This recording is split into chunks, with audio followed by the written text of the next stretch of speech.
Hello aspirants, welcome to simply learn. आज हम लोग की न्यूज़ का एनालिसिस करेंगे UPSC examination point of view से। डायरेक्टली स्टार्ट करते हैं।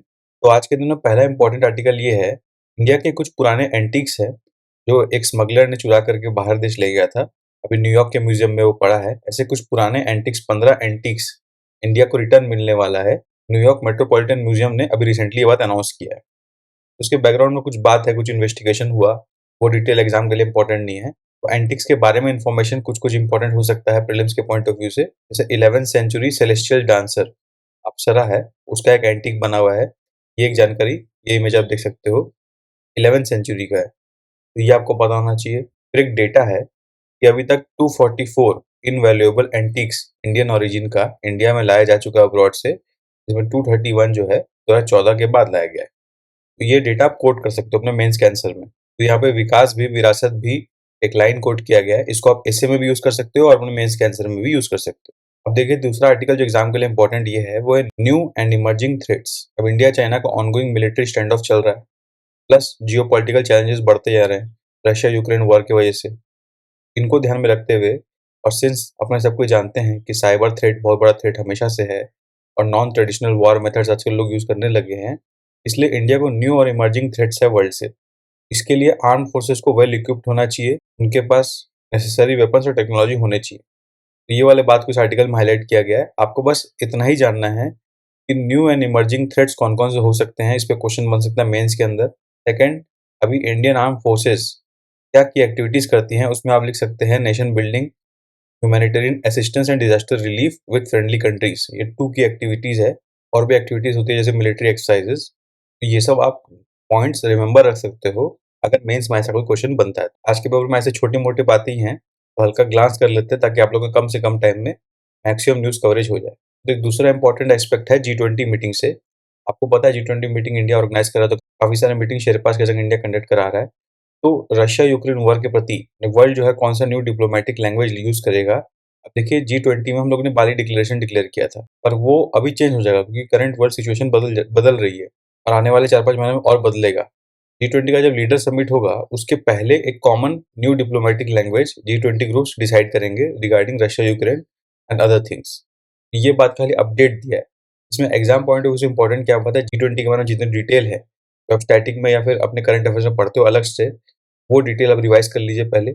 और यहाँ पे कोटायम केरला में एक जगह है, उसके बारे में बात किया गया है। तो कोटायम किस लिए प्रसिद्ध है ये आपको पता होना चाहिए। ये मैपिंग में पूछ सकता है और मैच द कॉलम में भी इसका क्वेश्चन बन सकता है। और थर्ड, आपको ये रिवाइज होना चाहिए कि बाली डिक्लेरेशन जो है किस चीज से जुड़ा हुआ है। G20 समिट से जुड़ा हुआ है, इंडोनेशिया में जो हुआ। एक और इंपॉर्टेंट डेवलपमेंट ये है कि इंडिया जो है एक न्यू स्पाईवेयर सिस्टम खरीदने का, एक्वायर करने का तलाश में चल रहा है, क्योंकि अभी पेगासस पे काफी सारा कंट्रोवर्सी हो चुका है, तो इंडिया पेगासस यूज नहीं करना चाहता। ऐसे लो प्रोफाइल स्पाईवेयर सिस्टम को यूज करना चाहता है जो इंडिया को अपने नेशनल इंटरेस्ट मेंटेन करने के लिए इंपॉर्टेंट है। इसमें प्रीलिम्स एग्जाम के पॉइंट ऑफ व्यू से पेगासस के बारे में क्वेश्चन बन सकता है any day. Science and tech के पॉइंट ऑफ व्यू से स्पाईवेयर सिस्टम के कुछ टेक्निकलिटी पे सवाल बन सकते हैं। अब दूसरा एक अपडेट ये है कि भूटान के जो किंग हैं वो इंडिया के 3 डे विजिट पे आ रहे हैं। ये मीटिंग पहले से प्लान था, पर रिसेंटली इंपॉर्टेंट इसलिए है क्योंकि भूटान के प्राइम मिनिस्टर ने कुछ टाइम पहले कमेंट किया था कि चाइना का इक्वल से है बॉर्डर डिस्प्यूट रिजॉल्व करने में डोकलाम एरिया का। तो ये इंडिया को, ऑब्वियसली इंडिया के इंटरेस्ट के हित में नहीं है ये बात, उसको ध्यान में रखते हुए ये मीटिंग इंपॉर्टेंट है। क्या ये लोग डिसाइड करते हैं इस मीटिंग में, उससे इंडिया, भूटान और चाइना के फ्यूचर रिलेशन का कुछ ना कुछ ट्रेजेक्टरी जरूर बनेगा। डोकलाम क्या है? डोकलाम एक जंक्चर पॉइंट है between India, China and Bhutan. ये भी आपके प्रीलिम्स में क्वेश्चन बन सकता है। अभी जो डिफेंस का एक्सपोर्ट है वो ऑल टाइम हाई पे है। अभी जो 2022-23 में 10 फोल्ड जंप हुआ है पिछले 6 साल के मुकाबले इंडिया का डिफेंस एक्सपोर्ट्स में। तो मेक इन इंडिया इनिशिएटिव के लिए इंपॉर्टेंट डेटा है। सेकंड डेटा क्या इंपॉर्टेंट है, इस सेक्टर में जो रिफॉर्म हुए हैं उसका रिजल्ट दिख रहा है। इंडिया टारगेट कर रहा है कि अपना डिफेंस बजट को $5 बिलियन तक ले जाए 2024-25 तक। और several new policies India plan किया है, जैसे कि 75% ऑफ कैपिटल बजट इंडिया ने 2023-24 में प्रोक्योरमेंट के लिए एलोकेट किया है फ्रॉम डोमेस्टिक सोर्सेज।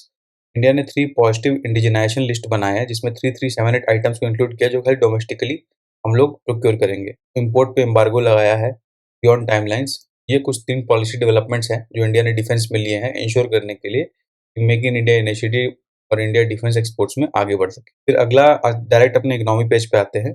इसमें ग्रॉस जीएसटी कलेक्शन के ऊपर डेटा दिया है। मार्च महीने का जो जीएसटी कलेक्शन है 1.6 लाख करोड़ तक गया, जो कि सेकंड हाईएस्ट है एवर।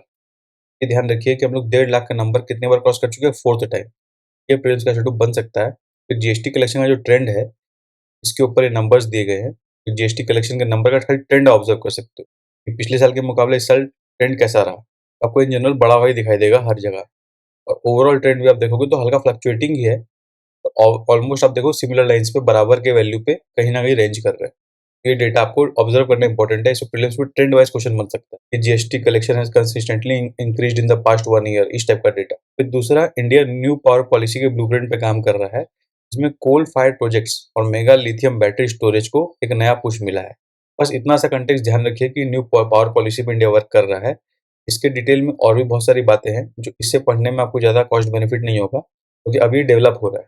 फिर एक और इम्पोर्टेंट आर्टिकल ये है कि इंडिया मलेशिया जो है अब इंडियन रूपी में ट्रेड को सेटलमेंट कर सकते हैं। मिनिस्ट्री ऑफ एक्सटर्नल अफेयर्स ने अपडेट दिया है। तो ये क्यों इम्पोर्टेंट है? क्योंकि देखिए, इंडिया बहुत दिनों से ट्राई कर रहा है कि अपना इंडियन रूपी में ट्रेड सेटलमेंट करे। इससे दूसरे कंट्री को भी कुछ बेनिफिट होता है, पर इंडिया को ज़्यादा बेनिफिट होता है।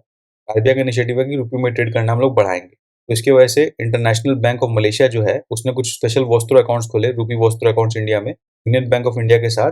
अब वॉस्त्रो अकाउंट्स क्या होता है, ये क्वेश्चन आपको पता होना चाहिए। ये यूज़ किया जाता है पेमेंट्स करने के लिए डोमेस्टिक करेंसी। तो ये कुछ अपडेट्स है, ये आपको पता होना चाहिए इंडियन ट्रेड के बारे में। एक सिंपल क्वेश्चन बन सकता है कि इंडिया कौन-कौन से कंट्री के संग रूपी ट्रेड में सेटलमेंट करता है। तो इसमें 4-5 ऑप्शन दे देंगे, आपको 2 या 3 करेक्ट होगा, वो चुनना होगा। उसमें एक मलेशिया भी होगा, वो राइट है। फिर इनसाइडर ट्रेडिंग पुराना एक केस हुआ था, उसके बारे में अपडेट है। तो आपको एग्जाम पॉइंट ऑफ व्यू से खाली इतना जानना है कि इनसाइडर ट्रेडिंग क्या होता है। बेसिकली इनसाइडर ट्रेडिंग का मतलब ये होता है कुछ अनपब्लिश्ड प्राइस सेंसिटिव इन्फॉर्मेशन जो है, जो ऑडिटेड फाइनेंशियल कंपनी के बारे में है, वो इन्फॉर्मेशन आपके पास हो।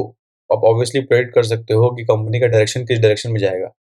वो इन्फॉर्मेशन आप सेल करते हो या यूज़ करते हो पर्सनल गेन्स के लिए, उसको इनसाइडर ट्रेडिंग की तरह कंसिडर किया जाता है। ये ब्रॉडर आइडिया है, एकदम एग्जैक्ट नहीं, पर ये ब्रॉडर आइडिया है। ये आपको समझ में आ जाएगा तो यू विल अंडरस्टैंड कि what is insider trading and why it is wrong.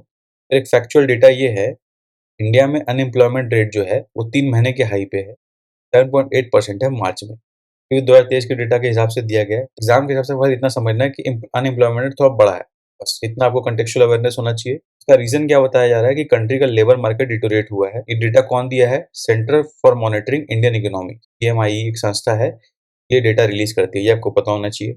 बस ये इतना इंपॉर्टेंट है इस आर्टिकल से। फिर द वर्ल्ड पेज में एक दो चीज जानने लायक है, जैसे कि टोर्नेडोज के बारे में। टोर्नेडोज क्या होते हैं? अभी यूएस में टोर्नेडोज की वजह से कुछ लोग मर गए, तो इसलिए टोर्नेडोज के बारे में जानना इंपॉर्टेंट है। फिर 5.2 मैग्नीट्यूड का अर्थक्वेक आया नेपाल में, एपिसेंटर सूरी में पड़ा। ये जानकारी भी अर्थक्वेक के संबंध में इंपॉर्टेंट है। अर्थक्वेक कैसे मेजर करते हैं हम लोग। फिर आईएमएफ के बारे में एक डेटा है कि आईएमएफ ने यूक्रेन के लिए लोन को अप्रूव किया है। तो किस मैकेनिज्म के अंदर अप्रूव किया वो आपको पता होना चाहिए। मैकेनिज्म का नाम है एक्सटेंडेड फंड फैसिलिटी लोन। ये पहला मेजर कन्वेंशनल फाइनेंशियल प्रोग्राम है जो आईएमएफ के द्वारा अप्रूव किया गया है किसी कंट्री के लिए, लार्ज स्केल ऑफ वार, तो कंट्री वार में इन्वॉल्व है उसके हिसाब से। अभी यूएस में एक स्टेट है जॉर्जिया, उसके विधानसभा ने यानी उसके असेंबली ने रिजोल्यूशन से कंडेम किया हिंदू फोबिया को। कई लोग हिंदू प्रैक्टिसेस को लेकर डरते हैं या भागते हैं, मैंने हिंदुइज्म की महानता को बताते हुए एंटी हिंदू बाइगेट्री के खिलाफ एक रिजोल्यूशन पास किया है और बताया कि हिंदुइज्म जो है वर्ल्ड का लार्जेस्ट और ओल्डेस्ट रिलीजन है।